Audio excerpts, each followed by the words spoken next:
The story opens with two robbers who have just finished pulling off a crime. As they prepare to leave, one of them, Charlie, tells his partner Billy to go back inside and refill their drinking water. When Billy steps back in, he immediately notices several bodies lying on the floor. These are the victims who were brutally killed earlier by Charlie and Billy themselves. From this moment, it becomes clear that this is nothing new for them. They regularly target small shops, rob the place, and leave behind no witnesses. While Billy is filling the water, the atmosphere suddenly turns chilling. A small child appears from one of the rooms. Realizing that the child could become a witness, Billy panics and makes a ruthless decision. Without hesitation, he takes the child's life.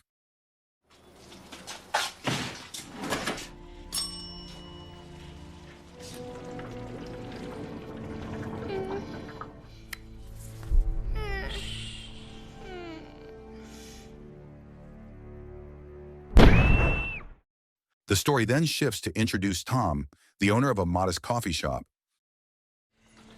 Hey, Mick. Go. Tom does not run the place alone. He is helped by two trusted employees, Jans and Charlotte. The shop is always busy, not just because the coffee is well known for its quality, but also because of Tom's warm and friendly attitude toward everyone who walks through the door. At the same time, Tom's son Jack is busy with a school baseball game. The match is intense, and Jack's team is close to losing. But in the final moments, Jack manages to turn things around and secure a win. One win and run coming right up, boys. Yo, buddy. Yellows win. That victory sparks anger in an opposing player named Bobby, who cannot accept the outcome. Later, inside the locker room, Bobby and his friends confront Jack and challenge him to fight. Instead of giving in to anger, Jack chooses to back down and control himself. He remembers his father's advice that violence is never the answer, no matter the problem. Little hero here, huh? I'm both little and a faggot. Doing violence to me just seems pointless and cruel. Don't you think? God!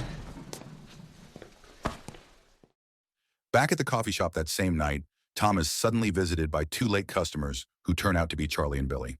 Tom politely explains that the shop is already closed and asks them to leave and find another place. Instead of complying, the two men begin making threats, promising to trash the shop if they are not served.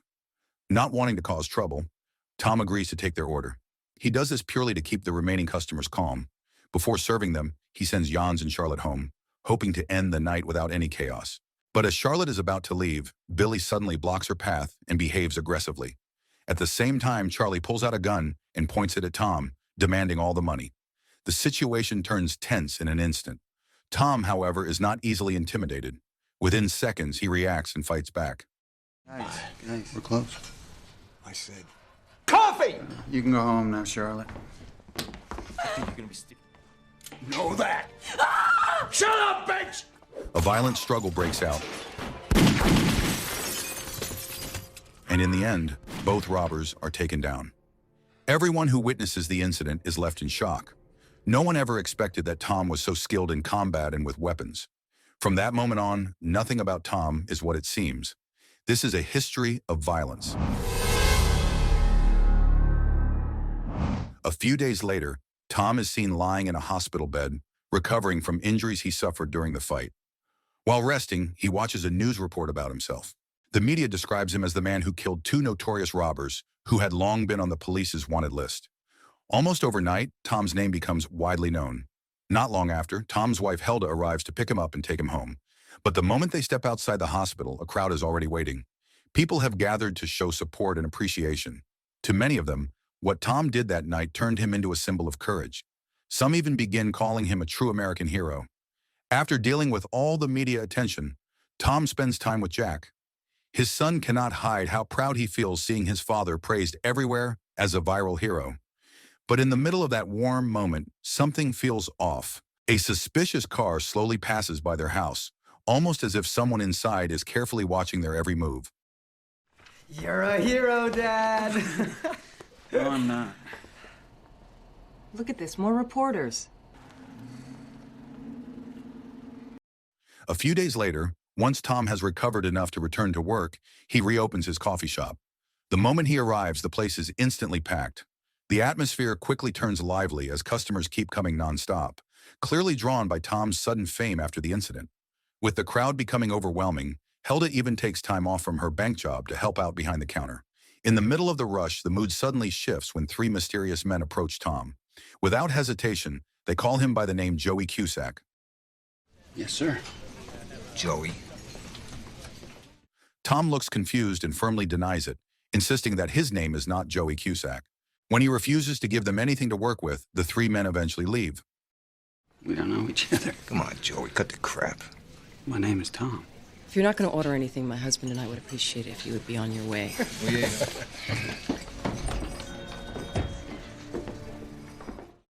Not long after they are gone, Helda quickly contacts the police. She reports the suspicious visitors and provides the license plate number of their car. Soon enough, the police track down the vehicle and force it to stop. During questioning, officers try to find out why the men had come looking for Tom. What business did you have at Stahl's Diner today? This is a nice town. Well, we heard the coffee was terrific. We're tourists. Later that afternoon, a police officer named Frank, the same one who stopped the car, visits Tom's family. Frank reveals a shocking truth. The three men are part of a mafia group from Philadelphia, led by a man named Fogarty.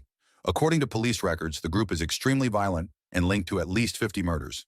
Frank then asks Tom whether he has ever had any dealings or conflicts with them. The question only makes Tom feel more uneasy. Are you in some kind of witness protection plan? No, I'm not in a witness program. The next morning, Tom decides to temporarily close his coffee shop. He feels the need to calm down and think clearly. As he sits lost in thought, his attention is suddenly drawn to a car moving very slowly in front of his house.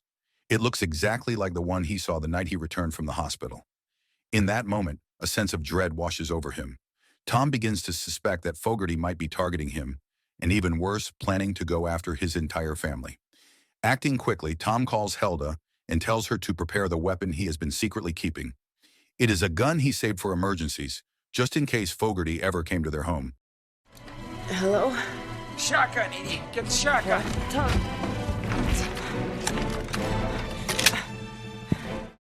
After ending the call, Tom runs as fast as he can, even though pain shoots through his leg from an old injury that has not fully healed. In short, when Tom finally reaches home, his worst fear does not come true. Everything is still calm and safe. Seeing her husband arrive out of breath, Helda immediately senses that something is wrong. Tom tries to ease the situation by brushing it off. He convinces himself that he might be becoming paranoid, worrying too much about things that have not even happened. Not long after, Jack, who is also at home, starts asking where the weapon came from. He is clearly shocked to learn that his father has been secretly hiding a gun. That discovery changes the way Jack begins to see Tom. The next day, Helda goes to the supermarket with her youngest child to shop for household needs. While Helda is busy chatting with a store employee, she does not notice her child slowly wandering away, as if being lured by someone. When Helda suddenly realizes her daughter is missing, panic sets in. She rushes around the store until she finally finds her. Nothing to worry about, Mrs. Stahl. I've been watching over her. At that same moment, Helda comes face to face with the person she fears the most, Fogarty. Seeing her panic, Fogarty tries to calm her down. He makes it clear that he has no intention of hurting her child. He says he only came to deliver a warning that Tom is not the innocent and harmless man he has always pretended to be. Fogarty then reveals a shocking truth. Without Helda ever knowing, Tom was once a ruthless killer who fled after being involved in a major incident. Fogarty even claims that in the past, Tom destroyed his eye with a piece of heated metal. Hearing all of this, Helda does not immediately believe him. She chooses to ignore Fogarty's words and quickly takes her child home, even though her mind is now filled with doubt and unease. Meanwhile, Jack, who has just returned from school, is confronted once again by Bobby and his group. They are driven by jealousy since Jack's father is now famous everywhere. They mock Tom, calling him a killer who was only chasing attention and got lucky. The insults finally push Jack past his limit. For him, this is no longer about himself, but about his family. Go on, bitch, say something funny. Without thinking twice, Jack attacks Bobby, and the incident leaves him with serious trouble when he gets home. Get over there! I hear you now, you motherfucking cocksucking piece of shit! Tom immediately scolds Jack for breaking the rule he has always emphasized, never solving problems with violence. Things only get worse when the school decides to suspend Jack for an entire week. Listening to his father's lecture, Jack cannot hold back his anger. In his mind, Tom did the very same thing when the robbers came to their cafe not long ago. He's a jerk. He's a jerk. Bobby's been riding me all year, Dad. Oh, whatever, Dad. Listen, smart mouth! Oh, in this family, we shoot them. Jack. Later that afternoon, after Helda returns home, she immediately tells Tom that she has come face to face with Fogarty. She explains how the man revealed disturbing stories about Joey Cusack's past and the brutal acts he once committed. With a serious expression, Helda finally gathers the courage to ask whether Tom ever had another identity before marrying her. Tom responds briefly and tries to brush it off, telling her not to believe Fogarty's words and claiming that he does not know the man personally. Instead of bringing relief, that answer only deepens Helda's unease. Not long after, Fogarty shows up at Tom's house with several of his men. Without wasting time, they demand that Tom come with them to Philadelphia because someone wants to see him. As leverage, Fogarty reveals that Jack has been taken after running away from home.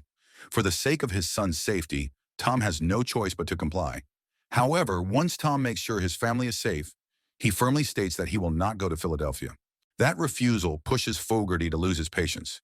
He orders his men to kill Tom on the spot. Tom fights back immediately and takes down Fogarty's men, though he is badly injured in the process. Even in that condition, he coldly reflects that he should have ended Fogarty a long time ago. I should have killed you back in Philly. Yeah, Joey. Those words reignite Fogarty's long-standing hatred toward Joey Cusack, and he prepares to finish Tom himself. The situation suddenly turns when Jack appears out of nowhere and fires his father's gun, killing Fogarty. You got anything to say before I blow your brains out, you miserable prick?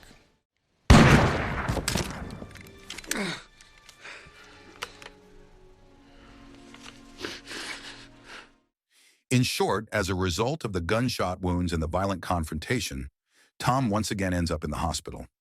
Not long after, Helda visits him with swollen eyes and a face filled with disappointment. At this point, she no longer believes that Tom is just an ordinary man. She demands the truth, making it clear that she will not accept any more lies. Realizing that he can no longer hide the truth, Tom finally reveals who he really is. He admits that in his younger years, before living his current life, he worked as a hired enforcer for a mafia network in Philadelphia.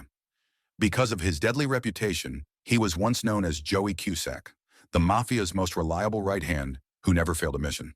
He explains that he left all of that behind after meeting Helda. Wanting to build a new life, Tom ran from the violent world that shaped him. Hearing this confession leaves Helda deeply shaken. The man she believed was simple and harmless had been hiding a massive secret behind his calm exterior, and her disappointment is impossible to hide. I saw Joey. I did. Joey did.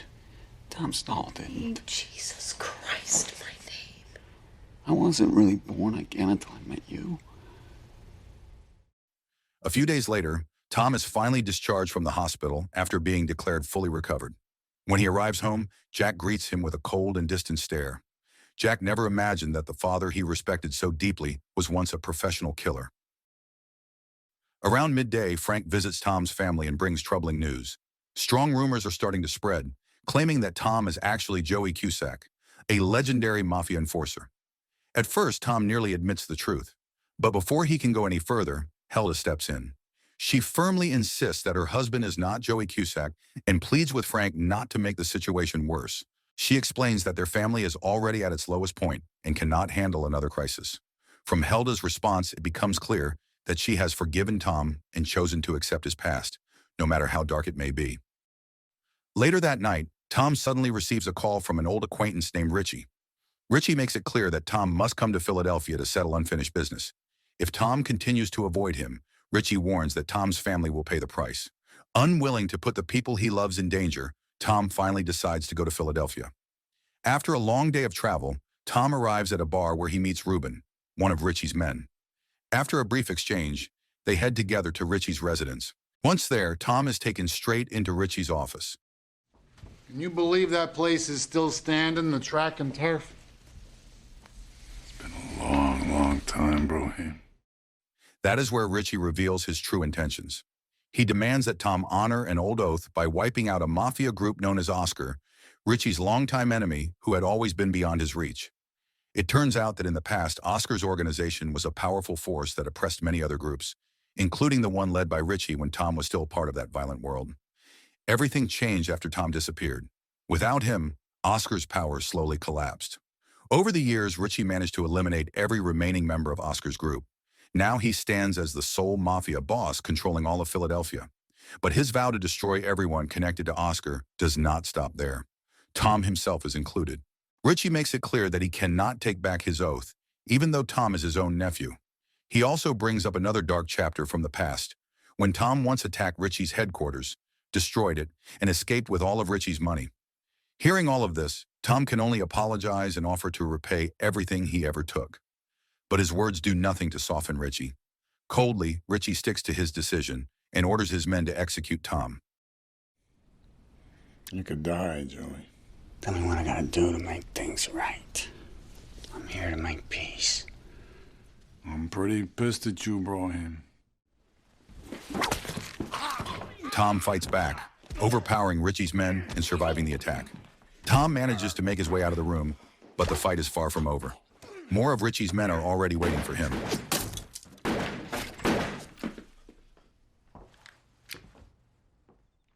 After an intense shootout, Tom finally ends up pointing his gun at Richie. Facing death, Richie suddenly panics and tries to beg for peace. But Tom has lost all trust by this point. He chooses to end it all and kills Richie without hesitation. After eliminating Richie and all of his men, Tom finally returns home. For the first time in years, after living under the shadow of his past, he can finally breathe freely. He closes the chapter on his dark history and chooses to live a quiet life with his family.